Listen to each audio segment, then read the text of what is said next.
नमस्कार, आप देख रहे हैं आवाज इंडिया, देश की भरोसेमंद आवाज। मैं हूं पिंकी। खबरों का सिलसिला शुरू करने से पहले आइए नजर डालते हैं आज की हेडलाइंस पर। मॉनसून सत्र का आखिरी दिन, वोटर वेरिफिकेशन पर फिर हंगामे के आसार। सीएसडीएस डायरेक्टर संजय कुमार पर एफआईआर, महाराष्ट्र में वोटर घटने का दावा पड़ा भारी। राजकोट से दिल्ली तक का सफरनामा, सीएम रेखा गुप्ता पर हमले में चौंकाने वाले खुलासे। और दिल्ली के स्कूलों को फिर बम से उड़ाने की धमकी। अब खबरें विस्तार से। आज संसद के मॉनसून सत्र का आखिरी दिन है और विपक्ष एक बार फिर से हंगामे की तैयारी में है। विपक्ष की मतदाता सूची के सघन पुनरीक्षण यानी एसआईआर पर बीते पूरे महीने विपक्ष सरकार को घेरता रहा और इसी मुद्दे पर आज भी सदन में बवाल मचने की संभावना है। बुधवार को गृह मंत्री अमित शाह ने लोकसभा में 3 अहम बिल पेश किए थे। विपक्ष ने जोरदार विरोध किया, लेकिन शोर शराबे के बीच ऑनलाइन गेमिंग प्रमोशन और रेगुलेशन बिल 2025 पास हो गया, जो ऑनलाइन मनी गेम्स पर पूरी तरह से बैन लगाता है। आज लोकसभा में भारत के पहले अंतरिक्ष यात्री और 2047 तक विकसित भारत के लक्ष्य में अंतरिक्ष कार्यक्रम की भूमिका पर विशेष चर्चा जारी रहेगी। वहीं दोपहर 3:30 से निजी सदस्य अपने मुद्दे सदन में रखेंगे। राज्यसभा में अमित शाह आज संविधान विधेयक, संघ राज्य क्षेत्र शासन विधेयक और जम्मू कश्मीर पुनर्गठन विधेयक एक साथ पेश करेंगे और इन्हें संयुक्त संसदीय समिति यानी जेपीसी को भेजने की सिफारिश करेंगे। 21 जुलाई से शुरू हुए इस सत्र में कुल 18 बैठकें होनी थी, लेकिन विपक्षी हंगामे के बीच अब तक अधिकांश कार्यवाही ठप रही। सरकार ने कई बिल पास कराए, लेकिन विपक्ष का कहना है कि एसआईआर जैसे अहम मुद्दे पर चर्चा से सरकार बच रही है। इंडिया ब्लॉक के उपराष्ट्रपति पद के उम्मीदवार बी सुदर्शन रेड्डी ने नामांकन से पहले अपनी सोच और राजनीतिक दृष्टिकोण साफ किया है। उन्होंने समाजवादी विचारक डॉक्टर राम मनोहर लोहिया की मशहूर पंक्ति दोहराई, सड़क खामोश होती है तो संसद आवारा हो जाती है। रेड्डी ने इस कथन को राहुल गांधी की सक्रिय राजनीति से जोड़ा और कहा कि राहुल सड़क पर जनता की आवाज बुलंद करते हैं, इसीलिए संसद भी मजबूर होती है कि वो जनता की बात सुने। उन्होंने आगे बताया कि जाति जनगणना जैसे अहम मुद्दे पर राहुल गांधी के दबाव का असर हुआ है और सरकार को इस दिशा में कदम बढ़ाने पड़े हैं। रेड्डी ने राहुल गांधी की भूमिका को ऐतिहासिक बताते हुए कहा कि वो लगातार सामाजिक न्याय और समानता के लिए संघर्ष कर रहे हैं। नामांकन से पहले सुदर्शन रेड्डी ने अपनी भावनाएं भी साझा की। उन्होंने कहा कि मैं थोड़ा नर्वस हूं, थोड़ा उत्साहित हूं और बहुत ज्यादा रोमांचित भी हूं। रेड्डी के इस बयान ने साफ किया है कि विपक्ष अपने उम्मीदवार के जरिए जनता तक एक स्पष्ट राजनीतिक संदेश देना चाहता है। महाराष्ट्र में वोटर संख्या को लेकर गलत दावा करना पॉलिटिकल रिसर्च संस्था यानी कि सीएसडीएस के डायरेक्टर संजय कुमार को भारी पड़ गया है। उन पर महाराष्ट्र पुलिस ने एफआईआर दर्ज करा दी है।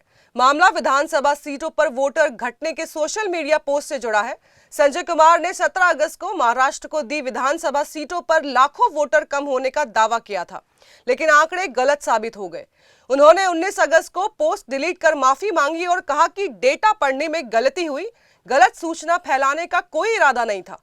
इधर Indian council of social science research यानी कि आईसीएसएसआर ने भी सीएसडीएस को नोटिस भेजा है। उनका कहना है कि चुनाव आयोग के स्पेशल इंटेंसिव रिवीजन की पक्षतापूर्ण व्याख्या के आधार पर मीडिया में रिपोर्ट पब्लिश की गई है। मामले में बीजेपी ने संजय कुमार की माफी को मानने से इनकार कर दिया है। आईटी सेल प्रमुख अमित मालवीय ने कांग्रेस और राहुल गांधी पर निशाना साधते हुए कहा है कि ये वही संस्था है जिस पर राहुल भरोसा करते हैं और अब झूठे नैरेटिव को हवा दी जा रही है। दिल्ली में स्कूलों को लगातार बम से उड़ाने की धमकी मिल रही है। बीते दिन जहां 50 स्कूलों को धमकी भरे मेल भेजे गए थे, वहीं आज फिर 6 स्कूलों को बम से उड़ाने की धमकी दी गई है।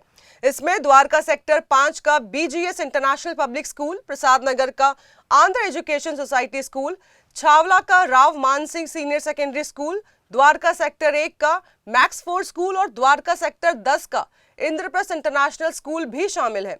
धमकी मिलते ही पुलिस और फायर डिपार्टमेंट की टीमें मौके पर पहुंच गई हैं। स्कूलों के बाहर सुरक्षा बल तैनात कर दिया गया है और सर्च ऑपरेशन जारी है। इस वजह से बच्चों और अभिभावकों में दहशत का माहौल है। आपको बता दें कि इससे पहले भी 20 अगस्त को राजधानी के करीब 50 स्कूलों को बम से उड़ाने की धमकी मिली थी, जिसके बाद पूरे शहर में हड़कंप मच गया था। लगातार मिल रही इन धमकियों से सुरक्षा एजेंसियां अलर्ट मोड पर है। दिल्ली की मुख्यमंत्री रेखा गुप्ता पर जन सुनवाई के दौरान हुए हमले ने पूरे देश को हिला दिया है। सुबह 8:15 पर हुए इस हमले में आरोपी ने न सिर्फ सीएम को थप्पड़ मारा बल्कि उनके बाल खींचे और उन्हें गिराने की भी कोशिश की। करीब 80 सेकेंड तक चला यह हमला पुलिस और फरियादियों की मौजूदगी में होता रहा। हालांकि मौके पर मौजूद सुरक्षा कर्मियों ने तुरंत आरोपी को काबू में कर लिया है।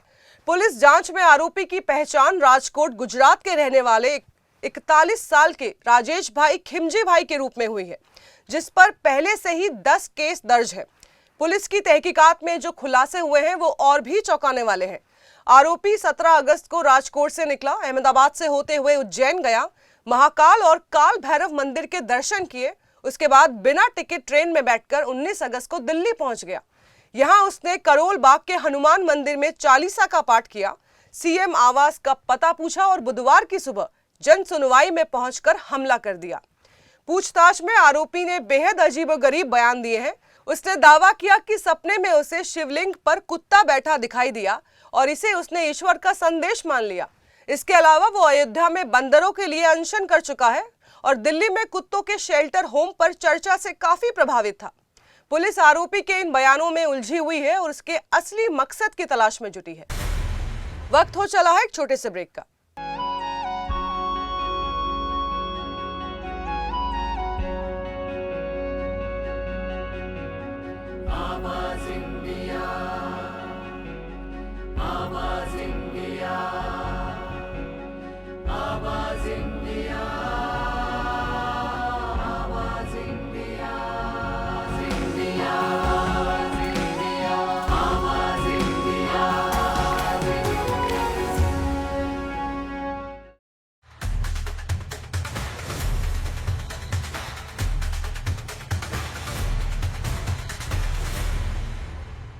ब्रेक के बाद आप सभी का स्वागत है। बढ़ते हैं अगली खबर की ओर। मुंबई से बड़ी खबर। Best employees cooperative credit society चुनाव में शशांक राव पैनल ने दमदार जीत दर्ज की है। मतगणना देर रात तक चली और नतीजों ने सबको चौंका दिया है।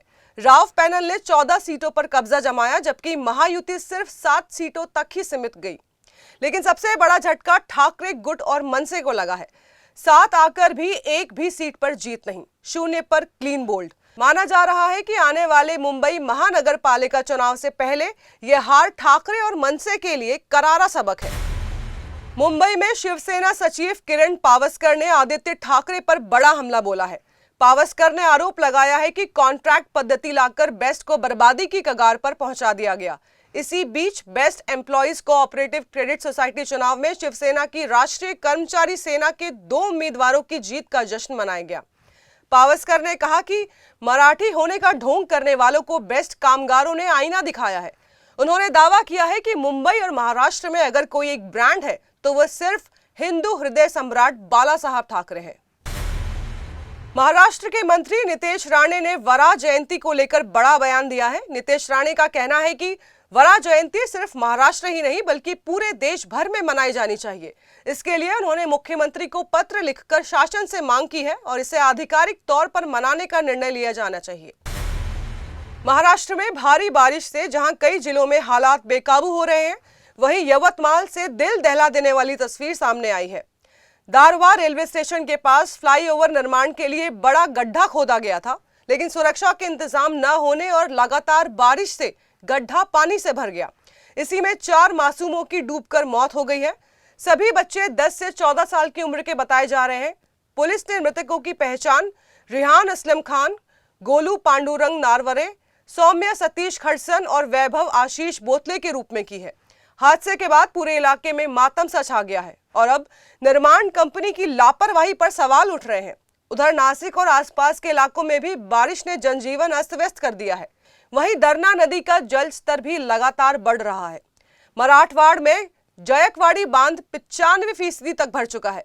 यह क्षेत्र का सबसे बड़ा जल स्रोत है। अधिकारियों का कहना है कि आवश्यकता पड़ने पर बांध से पानी छोड़ा जा सकता है, जो किसानों और पेयजल आपूर्ति के लिए राहत की खबर होगी।